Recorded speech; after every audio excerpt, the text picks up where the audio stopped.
Good morning.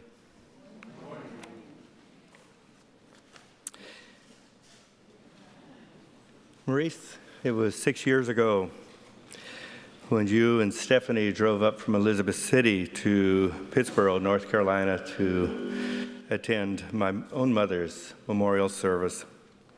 And your wife took me by surprise. Standing outside in that little cemetery behind Cedar Grove Church off Jones Ferry Road, there she was talking with all of my relatives, many of whom I hardly knew myself. And then she said, "I'm so glad to be a part of this family." But that's Stefani, isn't it? The psalmist said, "Behold how good and pleasant it is when brothers and sisters dwell together in unity." It goes without saying that relationships and connections were high on Stefani's list of priorities. Building bridges, not walls. Even her annual gift of Scotch bonnet sauce or ghost pepper sauce is a case in point. For her family took on new meaning, not just blood, but friends. Whether Salisbury, Elizabeth City, whether the mountains of Ecuador or the deserts of New Mexico or Spain, even strangers became family. Indeed, how good and pleasant it is when brothers and sisters dwell together in unity. That said, it's very hard to say goodbye, but this is a celebration of life, of Stefani's life, and what Stefani means to each and every one of us here today. And so on behalf of Maurice and all of the rest of Stefani's family, Phil and Karima and all of the rest, I want to thank you for making this effort to be here today. Your love and your support means a great deal.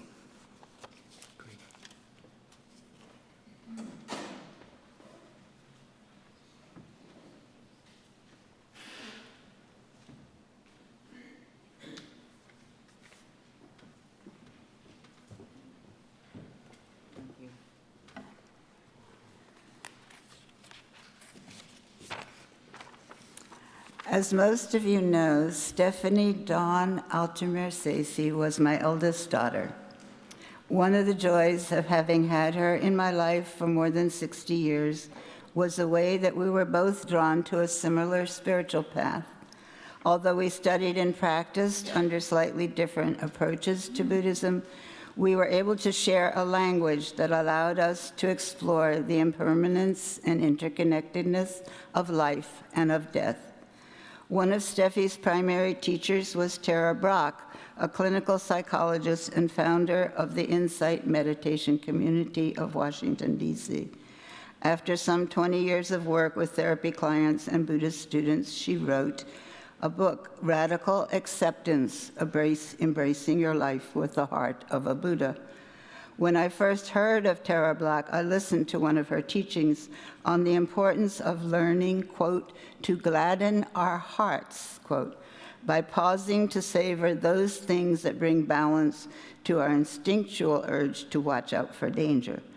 I believe that much of the power in Steffi's writings, in her amazing blog, came from her ability to do just that while dealing with 7 years of cancer. In the book, Radical Acceptance, Tara Brach asks us to go even further and begin to recognize and release, quote, the trance of unworthiness that can so often restrict our lives, especially in the stressful and competitive culture of this country. I've been asked to read a few passages for you. Okay.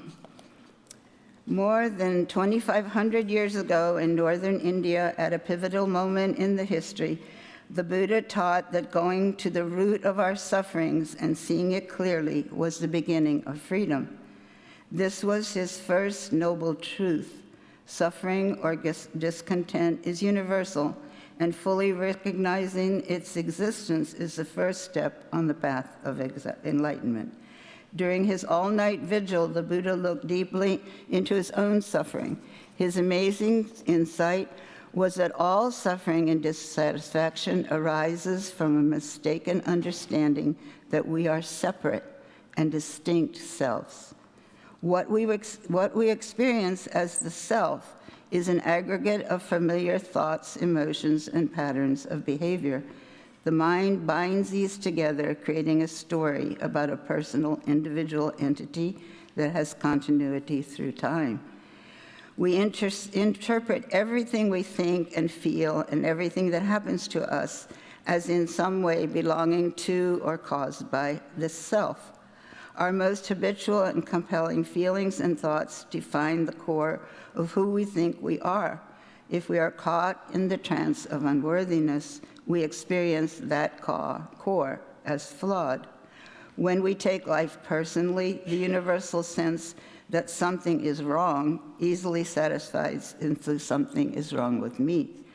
This feeling of being a self, separate from others, brings up a fundamental assumption that maybe we're not okay. Believing that we are separate and incomplete and at risk and is not some malfunction of nature. Rather, this perception is an integral part of our human experience, indeed of all life. Thus, the foundations for dualism, the belief in a separate self and the rest of the world, are laid. This existential sense of separation is the theme song of our amazingly diverse and mysterious world. Although the trance of feeling separate and unworthy is an inherent part of our conditioning as humans, so too is our capacity to awaken. We free ourselves from the prison of trance as we stop the war against ourselves and instead learn to relate to our lives with a wise and compassionate heart. True freedom is being without anxiety about imperfection. Imperfection is not our personal problem, it's a natural part of existence.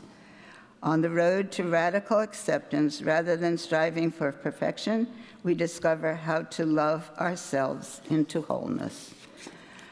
That's the passage that I'm reading. This gentle, touching teaching continues with chapters such as the sacred pause, unconditional friendliness, coming home to our body, radical acceptance of desire, opening our hearts in the face of fear, as well as recognizing our basic goodness and realizing our true nature.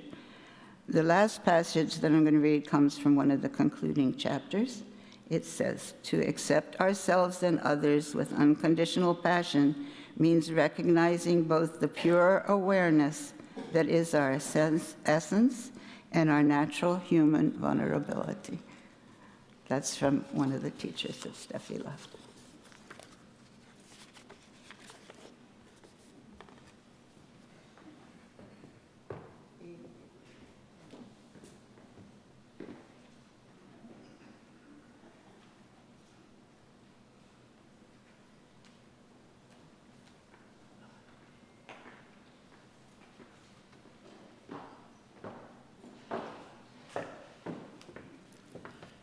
Hi, I'm Steffi's father. Steffi was always good at getting people together. Looks like she did it again. It's good to see you all. And she'd want you to know each other and talk to each other, so you'll have to do that. Anybody that was a friend of Steffi is a good person to know. I'm just going to tell one story of Steph that I will always remember. Pardon me a second. One day, Steph called me up and said, "Dad, I'm going to be interviewed on the radio." And I was very proud and got the number of the station and the time, and dutifully tuned in to hear her give her interview. I couldn't understand a word of it. It was all in Spanish. So Steph, which she always did, had taught herself Spanish to the point that she could be interviewed on a Latino station. And I'll always be proud of her for that. but she did a lot of things in her life, and she did a lot with the language that she learned. She and Maurice traveled through most of South America. They had a wonderful time. I believe they got married once there and then once back here just to make it official. So anyway, that was always good. And having Steffi with us when Carol and I went to Mexico was great.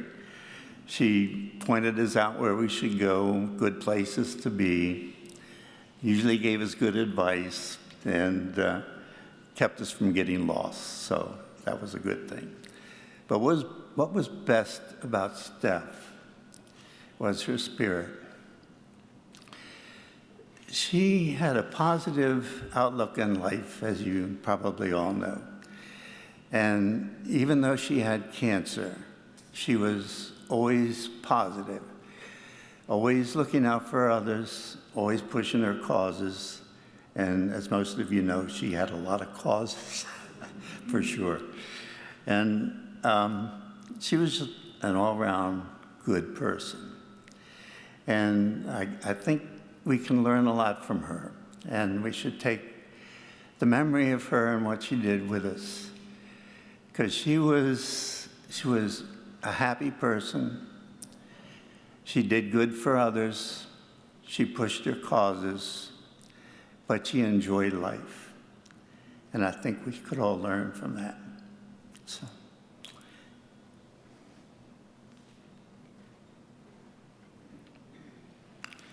We will.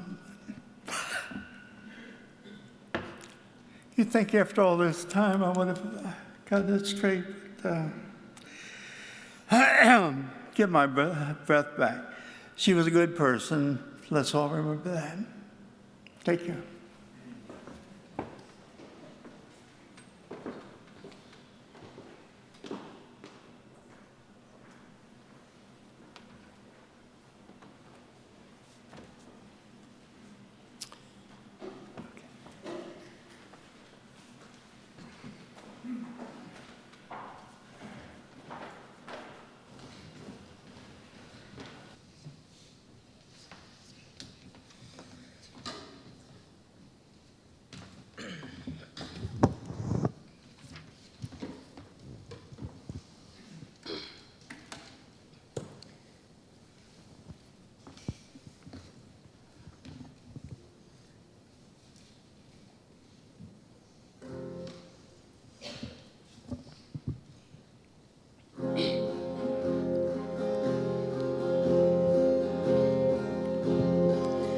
I'm just a poor, wayfaring stranger, a traveling through this world below. But there's no sickness, no toil, nor danger in that bright land to which I go. I'm going there to see my Father and all my loved ones who've gone on. I'm just a going over Jordan. I'm just going over Jordan. I'm just going over home. I know dark clouds will gather around me.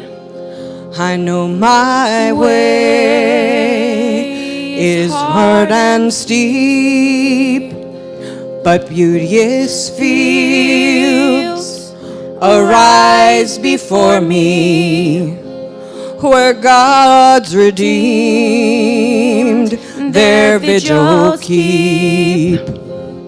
I'm going there to see my mother. She said she'd meet me when I come. So I'm just going over Jordan. I'm just going going over home. I'm just going over home.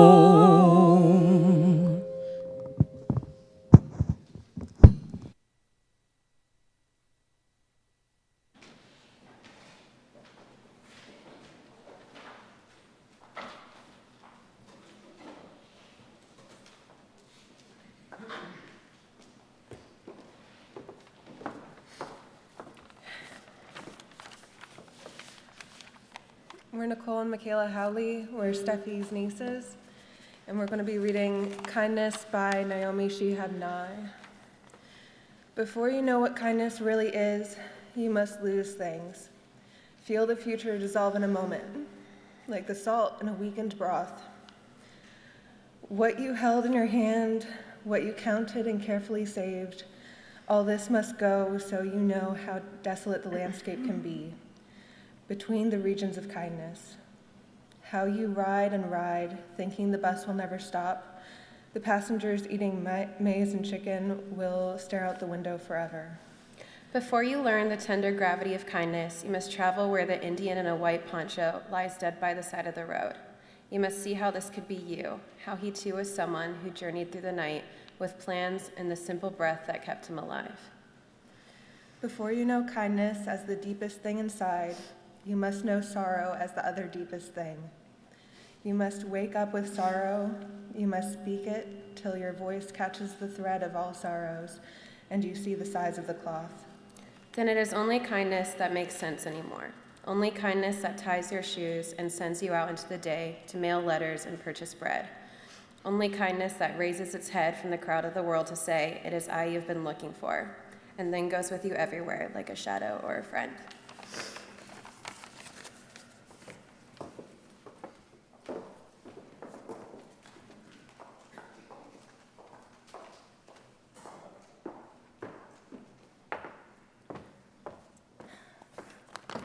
Good morning or afternoon. I am Lisa. I'm the oldest of Steffi's 4 siblings. And I thank every one of you for being here. We were all so lucky to have Steffi in our lives in one way or another, and I feel incredibly fortunate to have had Steffi in my life my entire life. She was my oldest sister, and from the beginning of my life, she was my playmate, my friend. I have so many wonderful memories of exploring the outdoors with my family, with Steffi, climbing boulders in the Southwest, visiting streams, finding guppies. When we lived out west in New Mexico, we rented a beautiful home, and the owners of the home stored all of their things down in the basement, and we were forbidden to go down there. So Steffi was my partner in crime when we would sneak downstairs and explore and look at all the different things we weren't supposed to look at. She was my great friend, and as older sisters always are, she was also sometimes my tormentor. She loved to steal packets of Jell-O from my mom, and we would eat them like Trixie sticks. But so that she didn't get caught, she would hide those in my makeup, my dress-up bags, so that I would get caught. As I grew up, Steffi was honestly, she was my first teen idol. We, all 3 sisters, shared a room in Bowie, Maryland, and Steffi had her little corner, and I watched as she became a teenager and decorated it with pictures of the Monkees and the Beatles and collected 45s, and then ultimately became a wonderful hippie, and she would sew halter tops and walk around in bell bottoms and halters in the snow, and I couldn't wait to be just like her. So I learned how to sew halter tops too. When we got older, as happens in early adult life, we kind of went our separate ways, but I remember watching Steffi, as my father alluded to, just seemingly absorb Spanish and be able to speak fluently and act in Spanish and speak in Spanish and travel the world and take on causes for people who were disadvantaged, and she was always such an amazing inspiration. And when we did see each other, she was always very much a trusted advisor to me. I think one of the things that Steffi was so good at was she just always could see everybody's perspectives. Whenever I was having a challenge or an issue, she would offer me the opportunity to view it from so many different points of views and provided me with a very fair and always humanitarian look at things. And she was a great resource to me, and I miss that greatly. She was also incredibly generous, and I remember how much she just loved people, which I think all of us recognize in her. Even when my siblings and I visited her in the hospital in March when she was undergoing some health issues, I just remember her ear-to-ear smile as we were all sitting around the hospital room and talking about our upbringings and how, even though we were all siblings, our upbringings had been a little bit different. And she, at the end of that conversation, she just said, "That was great. You know, you guys, this is just so great." It was what made her happy. And she just loved connecting with people. And I think she was also really, really good at identifying what resounded with each of us as individuals. And in the 2 weeks that we were with Steffi, in her last 2 weeks, she offered both my mother and I books of hers that she loved, that were very special to her, and that she knew would hold a special place for us. And she gave me a book called The Walk by William Du Bois, and I'd never heard of it before. And it ended up being, for me, my solace. Reading this book, it made me slow down and really think about life. He writes about a land that he lives on and that he loves, but he equates it beautifully to what life is in and of itself. And in it, I'm going to read a very small passage. He talks about a spot that he loves in the desert. And my sister Steffi also really loved the desert, and I couldn't help but relate this passage to her because she was so incredibly strong as well. So if you'll indulge me in reading this. He writes, "This land is generous in its beauty, but not in its means of living. Its winters and droughts are too long, and its soils, outside the alluvium of the valley bottoms, too thin to yield more than a spare existence. None of the trees top 15 feet in this desert, and every one of them is weathered. Yet the wood here is dense and aromatic, and it burns with a steady and satisfying flame. Some people might call this land fragile, but seen another way, it is a marvel of tenacity. Its adaptations to aridity, fire, sun, and cold make it anything but fragile. The surprises that hide here are more stunning than those that lurk in the wetter, taller woods. Here is the claret cup cactus that exults in fragrance and red blossoms. Here the nighthawks sleep on the ground at night and explode into glorious flight in the morning. Here the surprises are inexplicable and full of joy." And I feel like that really speaks to Steffi's strength through everything that she did in life. She faced some major challenges, but she was always amazingly beautiful and generous in the way that she shared her positivity toward life. And she is greatly missed.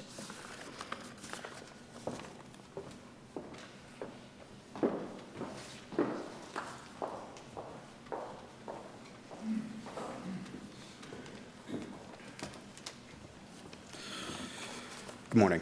I'm Stephanie's younger brother. There were a few years between us, a bit younger in age than my sisters, and as such, I kind of did not grow up with some of the baggage that comes along with it. Just kind of came in small doses when they visited. But of course, you know, that's some of the small things that, you know, you grow up with. And anyways, when I was younger, of course, because of that, you know, I wasn't quite as tortured. I couldn't help but look up to, quite frankly, all my sisters. They were all unique and strong in their own ways. Steffi, I would have described as nothing other than adventurous. She was always in a faraway place, doing something interesting, learning new languages, loving and experiencing life. She was a passionate advocate, often a voice for the voiceless and the oppressed. She was caring, considerate, and loyal.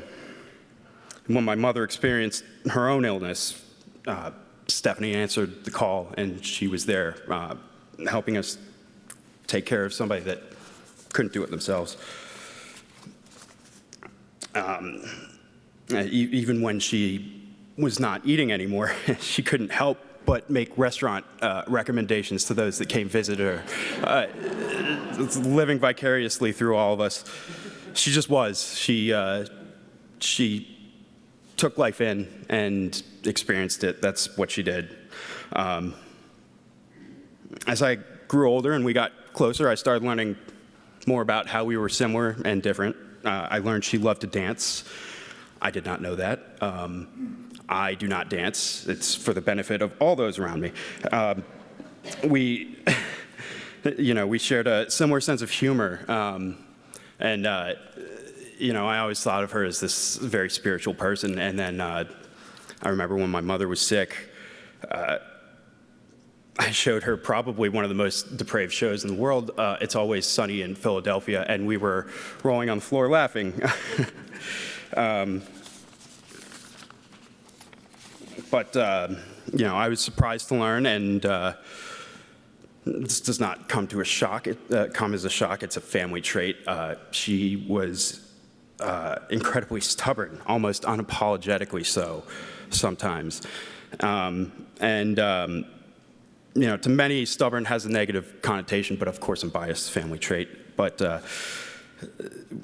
it also means resolute and difficult to suppress. And quite frankly, you could not suppress Steffi. It was not possible. She experienced life without allowing others to impede it. She often talked about learning to live with cancer. She talked about how she was not in a fight for her life. She was still living it, and the disease was just a new part of her experience. She was just as accepting of her cancer as she was with human beings of every race, religion, and creed.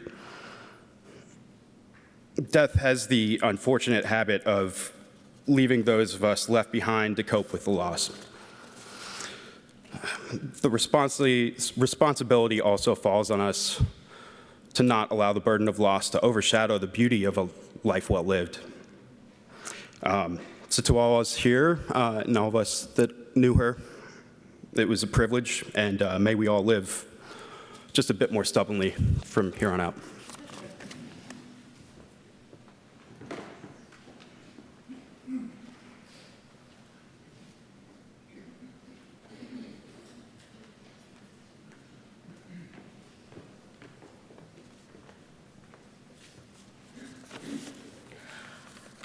I moved to D.C. from my hometown, Los Angeles, in 1986, right after college. Stefani was one of the first people I met. It was at a house party fundraiser in Mount Pleasant, a neighborhood where both of us lived for many years. I introduced myself and asked her to dance. She turned me down. But later in the evening, she had a change of heart, and in the words of Humphrey Bogart at the end of Casablanca, that was the beginning of a beautiful friendship. From that moment on, we kept dancing across DC through years of house parties, clubs, outdoor festivals, weddings, and concerts. Salsa, merengue, cumbia, reggae, Motown, R&B. We didn't quite get the go-go stuff. Through different time zones, keeping the beat as we both started and ended careers, fell in and out of love, moved to different cities, and endured losses. Besides our shared love of music and dance, we were young, idealistic, and had great hopes of working for a more just, equitable, and compassionate society. We introduced each other to our friends who were kindred spirits. She introduced me to Dega Shembri, her former coworker from George Washington University. I introduced her to my friend, Karen Townsend, who had just moved from Ohio, and we bonded as a group immediately. We enjoyed group meals, organized outings to museums, plays, live music, and political events. We spent holidays together, but most importantly, we pledged to celebrate our birthdays together year after year, and became known as the Birthday Club. We made sure that we were never going to miss making the effort for the four of us to come together for those special meals and gift exchanges. We traveled together to New York and to New Orleans. We also comforted each other in the shadows of our losses, the passing of loved ones, failed relationships, difficulties at work, and health challenges. Over time, Stefani, Karen, and I all moved away from DC, but we never lost touch, and we made sure that we planned reunions of the birthday club. I recall Stefani expressing that she had never had such a beautiful relationship with a distinct group of friends. After Stefani's cancer diagnosis, Dega was the only member of the birthday club left in DC, and at the risk of embarrassing her, she was nothing less than an angel, accompanying Stefani to numerous medical appointments, holding her hand, doing independent research about treatment options and alternative healing, and her loving care was of great comfort to Steph throughout this tough period. And until the end, we all marched for justice against too many wars and invasions. And most recently, last year, we joined thousands of people in front of the White House in June to protest the separation of families at the border. Our favorite sign was, "Make America free from fascists again." Maurice, Stefani told us repeatedly that your time together were the happiest years of her life. And I want to say to Stefani's family and good friends who came together to surround her with love and support, you really helped ease this transition. I visited Stefani last in January when it seemed like all her treatment options were exhausted. She was mostly lying in bed, but she was completely alert, interested in talking about her work with the Story Center and all of the wonderful people who had participated in her workshops, the people she'd met living in North Carolina in her new home of Salisbury. She was the exact same person I'd met decades earlier, inquisitive, articulate, and searching for commonalities in the human experience. Shortly after my visit, she was hospitalized and her condition deteriorated. One night, I sat down and read all of her blog posts in one sitting, from the most recent to the oldest. Her words and thoughts were so courageous, so beautiful, so inspiring. May we all learn to face major challenges with a fraction of the grace and dignity that she demonstrated. So here's to the amazing times we spent in DC and Mexico and Amsterdam and San Francisco and Canada. Many of those adventures with Ana Elsa Aviles, an old friend of Stefani's from the 70s. And maybe most of all, the most memorable trip that we took together that Ana Elsa and Stefani planned, Cuba, where we greeted the new millennium. Steph said, "I have to admit that one of the greatest attractions about celebrating in Cuba is that it's illegal." She didn't have to say another word. I was in. So we honor that rebel spirit, that bohemian love for the underdog, that dream of a different and better world, knowing that it will provide us comfort and light even in the darkest of times. We will miss you, Steph, but your example lives on in all of us with all our love forever and ever.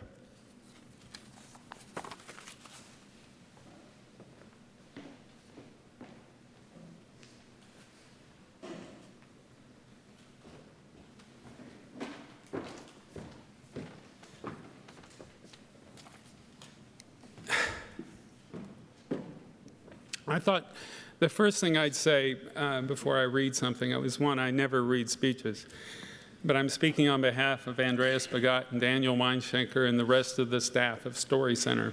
First, I want to ask Stefani a question. Are you all right with me reading this script? I know you're in the room.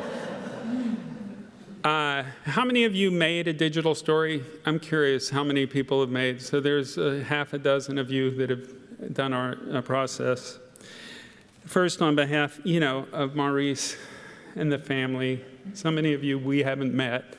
We spent just a little bit of time, stayed in your house. It's an honor to be here. We're way across on the coast. Danny's from Denver. I'm from San Francisco, the Bay Area. We didn't get to spend nearly enough time with Stefani, but we loved every minute. The three of us represent the organization Story Center, which Stefani worked from 2006 until her passing. On behalf of all of us, our community, and the large number of people touched by Steph and her work, we want to share a few stories about what she meant to us and why it remains a huge hole in our hearts with her absence. Steph came to us escaping from the media machine of discovery. Well, I'm sure it was fascinating to help produce camel races in Tunisia as part of their early reality TV world. Her heart was in community arts. And when she met us and came out for a workshop in Denver and began to assist us and to develop work for our work in the East Coast, we knew she had come home to her life's purpose. We help people tell little stories, little movies. Each one of them has led groups of 10 or so folks through a few days of transformation of an idea into a powerful short film. It takes patience, skill, focus, but most of all, love. And while all of us were pretty good at the last part, Stefani was the best. The amount of love she brought into a room, the amount of care, or just plain warmth, no matter what the context, changed all of us fortunate enough to bask in it. It made her someone that every single one of us wanted to teach with, to be with, to have show up at our retreats, to see our monthly video staff meetings, her sparkle, that smile of hers. It always felt like the context got better once she was there. And she taught us to dance. Many of us would get dragged out dancing or up and out of our seats for some yoga or closing out a meeting by bouncing around to some music. She reminded us that stories are in our bodies. We feel from our head to toe, and if we really want to listen, we have to listen with every nerve, every cell, always leading with our heartfulness as much as our mindfulness.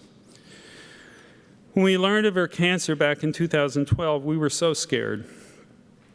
To a person in the organization, we dropped what we were doing and asked how we could help. Stefani had such a relaxed approach to her disease, it wasn't always clear that she needed help. So we began to wear orange.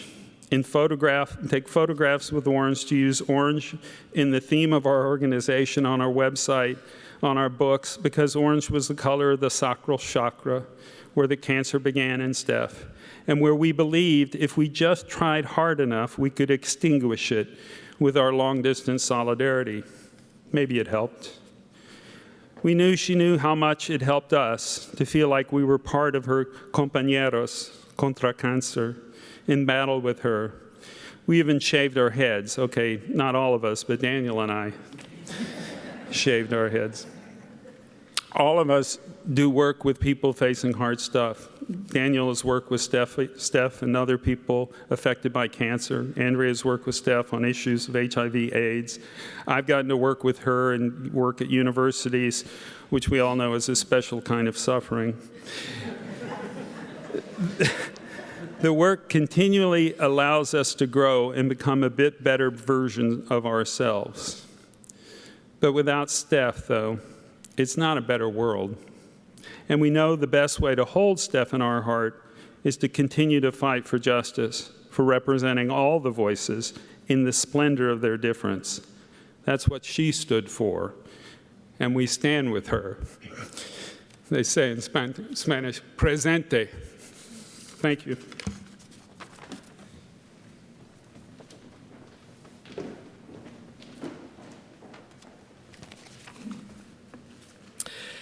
We have two hymns to sing. We will start with Lift Every Voice and Sing. You'll find them both on your program, on the insert in your program. Lift Every Voice and Sing, and then we will sing together, We Shall Overcome, in closing. And let's stand for these.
Please be seated.